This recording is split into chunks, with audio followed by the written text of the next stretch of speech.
Hello and welcome to my channel out the doubts. So guys, आज के इस video में हम क्लास 8 की माइलस्टोन की इंग्लिश की बुक का चैप्टर द सिग्नल का part 3 line by line explanation करेंगे। चैप्टर को अच्छे से समझने के लिए वीडियो को एंड तक देखें। अगर आपने इस चैप्टर के पार्ट 1 और 2 नहीं देखे हैं तो पार्ट 3 को देखने से पहले दोनों पार्ट्स को देख लीजिए ताकि चैप्टर आपको अच्छे से क्लियर हो जाए। दोनों पार्ट्स के लिंक मैं डिस्क्रिप्शन बॉक्स में दे दूंगी। So without getting late let us go to the video. Okay guys, previous video में हमने चैप्टर को यहाँ तक कंप्लीट किया था। आज चैप्टर को हम सीमन से शुरू करेंगे। So let's start. Semyon had learned when still a lad to make flutes out of a kind of reed. देखिए, सीमन ने अपने बचपन में एक तरह के रीड के पौधे से जो है बांसुरियां बनानी सीखी थी। अब रीड का क्या मतलब होता है अच्छे से समझ लेते हैं। Read, a tall slender levied plant of the grass family which grows in water और ऑन मार्शी ग्राउंड।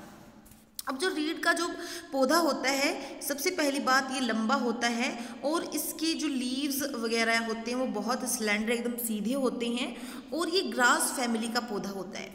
ये अलग से पेड़ों की कैटेगरी में नहीं आता, एक तरह से घास की फैमिली का ही पौधा होता है जो कि या तो ऐसे एरिया में उगता है जहाँ पे आसपास पानी हो या फिर मर्शी ग्राउंड जहाँ पे होती है, पानी भरा हुआ होता है, फिर दलदल वगैरह होता है, इसी जगह पे ये उगता है। और एक बार मैं आपको इसका फोटो भी दिखा देती हूँ ताकि जो है आपको अच्छे से क्लियर हो जाए कि रीड का पौधा असल में किस तरह का दिखता है। ओके गाइस, तो देखिए अपनी लैंग्वेज में इस पौधे को हम सरकंडा भी बोलते हैं। इसकी बिल्कुल सीधी आप देख सकते हैं यहाँ पे बिल्कुल सीधी खड़ी इसकी ये एक तरह से टहनियाँ हैं। इन्हीं से जो है बांसुरी बनाई जाती है, इनको नीचे से काट के। तो जो सीमन है वो इसी पौधे से क्या करता था, फ्लूट्स बनाता था। He used to burn out the heart of the stalk। अब ये जो एक तरह से तना होता था या डालियाँ होती थी इस पौधे की, वो उनको जलाता था। मेक होल्स वेयर नेसेसरी, जहाँ पे ज़रूरत होती थी वहाँ पे होल्स बनाता था, उनको ड्रिल करता था और एक माउथ पीस बनाता था इसके एक तरफ। अब जैसे कि उसने लकड़ी तोड़ी है तो उसके उसके अंत की तरफ किसी भी साइड वो एक माउथ पीस बनाता था। माउथ पीस का मतलब ये होता है जब फ्लूट जो होती है उसकी आगे से जहाँ पे हम मुंह पे लगा के उसको हवा भरते हैं उसके अंदर, तो वो जो शेप होती है एक तरफ वो ऐसी शेप बनाता था, दूसरा इतनी अच्छी वो बना देता था कि बड़ी आसानी से हवा उसके अंदर जब जाएगी तो वहाँ से क्या आएगी, ट्यूनिंग आएगी, एक तरह से आवाज़ निकलेगी सुरीली आवाज़ बांसुरी की। He made a number of them in its spare time. अपने खाली समय में वो इस तरह की बहुत सारी बांसुरियाँ बनाता था।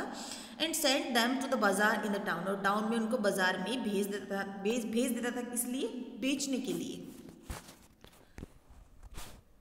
One day he started off to the forest, और एक दिन क्या करता है वो फॉरेस्ट में जाता है। About half a kilometre away there was a big marsh, और आधा एक किलोमीटर की दूरी पे एक बहुत बड़ा वहाँ पे मार्शी लैंड कह सकते हैं हम, दलदली इलाका था। Around which splendid reeds for his flutes grew, और उसके बाहर उसके चारों तरफ जो है उसके रीड के जो पौधे थे या एक तरह से कह सकते हैं उसकी जो फ्लूट्स थी वो उगी हुई थी। He cut a wall bundle of stalk, और एक वो बंडल काट लेता है एक तरह से पूरा, जैसे कि हमने देखा कि पौधे की अलग अलग टहनियाँ होती हैं तो उनका एक बंडल सा वो काट लेता है। एंड स्टार्टेड बैक होम, और वो घर पे वापस आने लगते हैं। As he walked along rapidly, और जैसे ही वो जल्दी जल्दी आ रहा था, he heard the clang of iron striking iron, तो उसने एक आवाज़ सुनी जिसमें लोहा लोहे से टकरा रहा होता है। And he redoubled his pace, क्योंकि वो चल रहा था तो वो क्या करता है अपनी एक तरह से वो और तेज़ी से चलने लगता है। There was no repair going on in it section. What did it mean, वो सोचता है कि उसके सेक्शन पे तो कुछ भी रिपेयरिंग का काम नहीं था, तो फिर इसका मतलब क्या है। ही इमर्ज्ड फ्रॉम द वुड्स, वो क्या करता है वुड्स से, जंगल से बाहर आता है। The railway embankment stood high before him, on the top a man was squatting on the bed of the line busily engaged in something। अब देखिए, क्योंकि जो रेलवे का एम्बैंकमेंट था वो बिल्कुल उसके सामने था ऊंचाई पे, और वहाँ पे वो देखता है कि एक आदमी है जो कि बड़ा ही एक तरह से इंगेज्ड हुआ है कुछ करने में। वहाँ पे जो लाइनें थी वहाँ पे वो बैठा हुआ है और कुछ कर रहा है और उसी में वो लीन है, उसका ध्यान इधर उधर कहीं भी नहीं है। Semen thought it was someone after his nuts after the nuts which secure the rails. तो उसने सोचा है शायद ये कोई होगा जो कि रेल को सिक्योर करने के लिए नट्स की चेकिंग कर रहा है। ही वॉच्ड, उसने देखा, and the man goat up, और जो आदमी है वो खड़ा हो गया, holding a crowbar in his hand. तो जो क्रोबार है एक तरह का टूल ही होता है जो कि रेल लाइन वगैरह को के काम ही आता है। तो उसके हाथ में वो क्रोबार था। ही हैड लूजनड अ रेल, उसने एक रेल लाइन को लूज कर दिया था, so that it would move to one side, और इसकी वजह से वो जो रेल लाइन है वो एक तरफ मूव हो गई।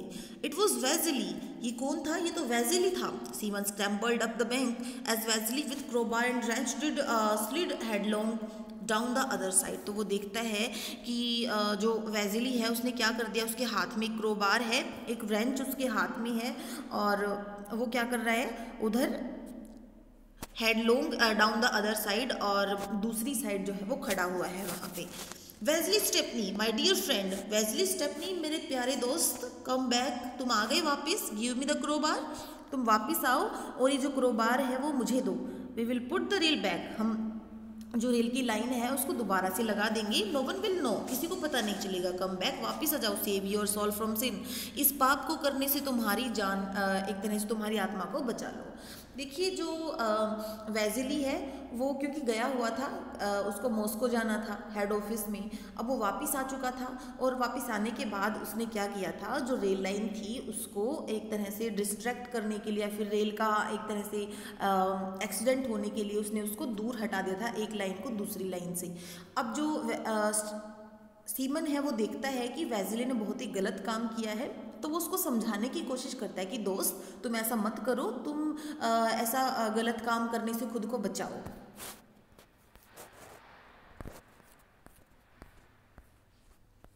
Wesley did not look back, अब जो वेजली है वो सीधा वो जाता ही रहा, उसने दोबारा मुड़ के नहीं देखा, but disappeared into the woods, और वो जो है जंगल में कहीं एक तरह से अदृश्य हो गया, डिसअपियर हो गया, फिर वो दिखाई ही नहीं दिया।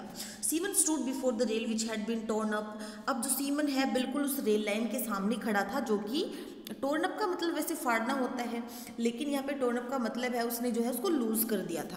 अ train was due, not a freight but a passenger train, एक ट्रेन जो है वो आने वाली थी, वो कोई फ्राइट ट्रेन नहीं थी जिसको हम मालगाड़ी बोलते हैं, वो कोई मालगाड़ी नहीं थी बल्कि वो एक पैसेंजर ट्रेन थी। And he had nothing with which to stop it, और उसके हाथ में तो ऐसा कुछ भी नहीं था जिससे वो एक तरह से रेल लाइन को ठीक कर सके या फिर ये होने से वो बचा सके। नो फ्लैग, ना कोई उसके पास झंडा था। He could not replace the rail and could not drive in the spikes with his bare hands। अब देखिए वो जो है इसको रिप्लेस नहीं कर सकता था रेल को और रेल लाइन को, और दूसरा उसके वो तो खाली हाथ था, उसके तो हाथों में कुछ भी नहीं था। It was absolutely necessary to run to the hut for some tools, अब ये बहुत ज़रूरी था कि वो अपनी हट तक भाग के जाए टूल्स को लेने के लिए। गॉड हेल्प मी, ही मर्मर्ड, वो अपने आप में बड़बड़ाता है कि प्लीज़ भगवान मेरी सहायता कीजिए। सीमन स्टार्टेड रनिंग, सीमन जो है दौड़ना शुरू करता है। When he heard the distant hooter of the factory sound, और वो फैक्ट्री साउंड एक तरह से जब ट्रेन आती है तो ट्रेन की आवाज़ जो है दूर से ही उसकी हूटिंग होना शुरू हो जाती है, तो उसको वो साउंड आती है 6 o'clock, 6 बज गई हैं। यहाँ पे जो फैक्ट्री साउंड का मतलब ये है कि जब टाइम होता है तो एक तरह से वहाँ पे कोई बेल वगैरह होती है कि 6 बज गए हैं, तो सीमन को पता चलता है कि 6 बज चुके हैं। इन 2 minutes, 2 मिनट्स में time number 7 train was due. अब जैसे कि हमने देखा होगा कि रेलवे स्टेशन वगैरह पे जो कंप्यूटर है वो बोलता है कि ये इस टाइम पे ये वाली रेल आने वाली है, वो इस रेल लाइन पे खड़ी है, ये वो जो भी इन्फॉर्मेशन होती है, तो ऐसी इन्फॉर्मेशन आती है। इन 2 minutes time number 7 train was due, कि जो 7 नंबर ट्रेन है वो आने वाली है। ओह लॉर्ड, हे भगवान, have pity on innocent souls, उन मासूमों पे दया करो, मतलब जो ट्रेन के अंदर पैसेंजर हैं उनके ऊपर दया करो। In his mind, Seaman saw the engine strike against the loosened rail, shiver, tear up and splinter the sleepers, and just there was the embankment 70 feet high, down which the engine would topple, and the third class carriages would be packed, little children all sitting in the train now, never dreaming of danger. Oh Lord, tell me what to do। अब देखिए क्योंकि वो बहुत डरा हुआ था और उसके आंखों के आगे जैसे ये सब कुछ वो देख रहा था, जैसे कि क्या होगा जब ट्रेन आएगी। उसने देखा कि जो ट्रेन है, ट्रेन का जो इंजन है वो लूजन रेल से टकराएगा। अब वो टकराने के कारण उसके अंदर क्या होगा, वो एक तरह से उसकी जो रेल लाइन है वो डिस्ट्रैक्ट हो जाएगा।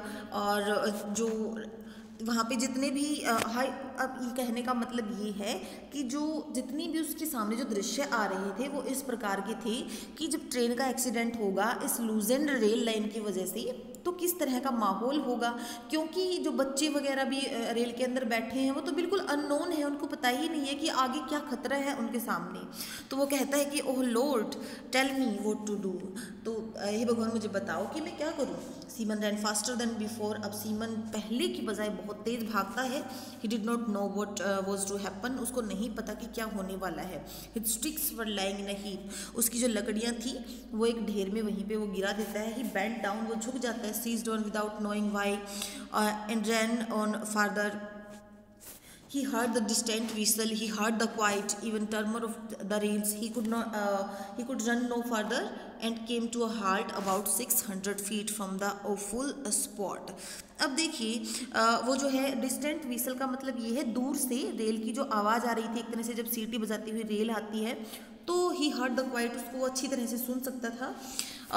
ही कुड रन नो फार्दर, अब देखिए जितना तेज वो अभी भाग रहा था उतना तेज वो पहले कभी नहीं भागा, और अब वो जो है 600 फीट पे ही था उस ओफुल स्पॉट से। ओफुल का मतलब बड़ा ही भयानक एक तरह से स्पॉट कह सकते हैं, क्योंकि उसको तोड़ा गया था रेल लाइन को, तो उससे वो सिर्फ 6 फीट की दूरी पर ही था। Then an idea came into his head, तब उसके दिमाग में एक आइडिया आया, literally like a ray of light, बिल्कुल एक तरह से हम कह सकते हैं एक प्रकाश की किरण जो है आती है। पुल्लिंग ऑफ हिज कैप, वो अपनी कैप को उतारता है। He took out of a cotton scarf, वो अपना उसने जो कॉटन का स्कार्फ जो है पहना हुआ था उसको उतारता है। Drew his knife out of the upper part of his boot, अब देखिए उसके बूट के ऊपर वाले भाग में उसने जो नाइफ टांगा हुआ था वो उसको लेता है। And crossed himself muttering God bless me, और अपने आप को वो काट लेता है ये कहते हुए कि भगवान मेरी रक्षा करना। He buried the knife in his left arm above the elbow, अपनी कोहनी से ऊपर की तरफ नाइफ को वो अपनी लेफ्ट आर्म में या फिर अपने बाएं बाजू के अंदर क्या कर लेता है, कट कर लेता है। द ब्लड स्पॉटेड आउट, तो एकदम से जो चाकू है वो लगते ही बहुत ज़्यादा खून उसका निकलने लग जाता है। Flowing in a hot stream, बिल्कुल एक गर्म झरने की तरह वो निकल रहा था। In this he soaked his scarf, और इसी तरह वो क्या करता है अपने स्कार्फ को उसके अंदर वो भिगो लेता है या फिर डुबा लेता है। Smooth it out, tied it to the stick and hung out his red flag, और फिर वो क्या करता है इस स्कार्फ को, क्योंकि उसकी ब्लड से वो स्कार्फ रेड हो जाता है एक रेड झंडे की तरह, और उसको उस लकड़ी के ऊपर वो टांग लेता है, उसको बांध लेता है। He stood waving his flag, और वो खड़ा हो जाता है अपने फ्लैग को वेव करने लगता है, हिलाने लगता है। The train was already in site, अब जो ट्रेन थी वो बिल्कुल सामने आ रही थी, वो दिखाई दे रही थी। The driver would not see him, जो ड्राइवर है उसने उसको नहीं देखा। वुड कम क्लोज, वो बिल्कुल जो है पास आ रहा था। And a heavy train can not be pulled up in 600 feet, और एक बहुत ही भारी ट्रेन बिल्कुल 600 फीट से रुक नहीं सकती। आपको पता है कि ट्रेन को रुकने के लिए थोड़ा लंबा जो है दूरी की ज़रूरत होती है, तो बिल्कुल इतनी सी 6 फीट में जो ट्रेन थी वो नहीं रुक सकती थी।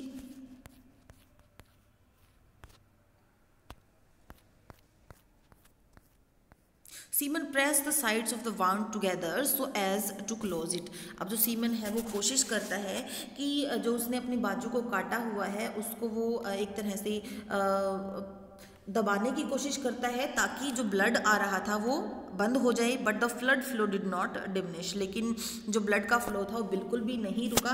Evidently he had cut his arm very deep, क्योंकि जल्दी जल्दी में उसने अपनी आर्म को बहुत ज़्यादा डीप काट लिया था, बड़ी गहरी उसकी आर्म कट गई थी। His head began to swim, उसका जो सिर था एकदम से स्विम करने लगा एक तरह से, मतलब उसको चक्कर से आने लग गए।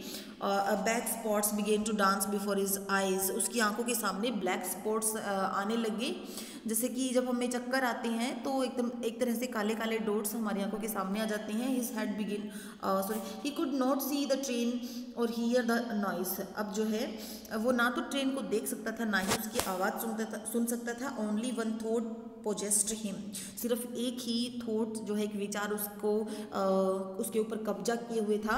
आई shall not be able to keep standing up, अब मैं खड़ा नहीं हो पाऊंगा। I shall fall and drop the flag, मैं गिर जाऊंगा और फ्लैग भी गिर जाएगा। Train will pass over me, जो ट्रेन है वो मेरे ऊपर से गुजर जाएगी। हेल्प मी ओह लॉर्ड, मेरी सहायता करो भगवान। All turn black before him, उसके सामने सब कुछ काला हो गया।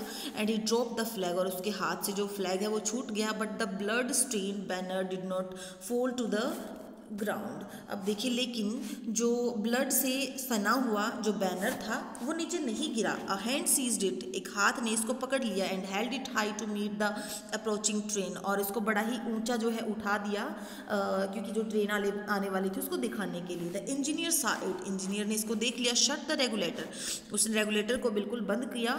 एंड रिवर्स्ड स्टीम, और स्टीम को रिवर्स किया। The train came to a standstill, जो ट्रेन थी बिल्कुल हम कह सकते हैं एक कदम दूरी पर ही रुक गई। People jumped out of the carriages, और जो लोग थे वो अपने कैरेजेस से बाहर कूद के आते हैं। And collected in a crowd, और वहाँ पे भीड़ बना लेते हैं। They saw a man lying senseless on the footway, वो देखते हैं कि बिल्कुल फुटवे पे एक जो आदमी है वो बेहोश पड़ा है, ड्रेंच्ड इन ब्लड, और खून से सना हुआ है। And another man standing beside him with a blood stain rag on a stick, और दूसरा जो आदमी है एक ब्लड से बिल्कुल सने हुए कपड़े को एक स्टिक पे बांधे हुए खड़ा है पास में ही। Vasily Stepanych looked around at all, जो वेजली स्टेपनी है वो सबकी तरफ देखता है। देन लोअरिंग हिज हेड, अपने सर को वो नीचा करता है, नीचे कर लेता है। इन शेम, बिल्कुल शर्म से, क्योंकि वो शर्म से भर गया था और इतना गलत काम उसने किया था। ही सैड, और उसने कहा bind me I tore up a rail, मुझे बांध लीजिए क्योंकि मैंने ही एक रेल लाइन को लूज किया है।